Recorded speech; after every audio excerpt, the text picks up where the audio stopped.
আচ্ছা, প্রথমে একটা বিষয় একটু ক্লিয়ার হয়ে নেওয়া যাক।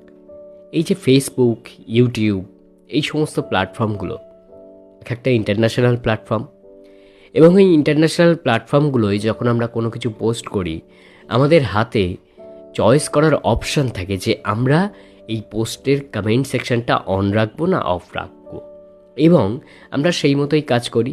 এবং আমরা যখন কমেন্ট চাই, অন্যের মতামত চাই, তখন সেটা অন করে রাখি।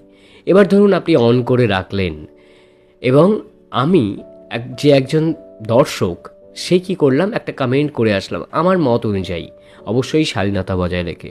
তখন কি আপনি আমাকে মারতে আসবেন? না, আপনি আমাকে বলবেন যে আপনাকে আমার কথা শেখাতে হবে না, বা আপনার মতো দর্শক আমি অনেক দেখে রেখেছি, আপনার মতো দর্শক আমার না হলেও চলবে, কথা বলবেন? নিশ্চয়ই বলবেন না। এবং এই ঘটনাটাই ঘটছে দিনের পর দিন। জানি না আপনার এ বিষয়ে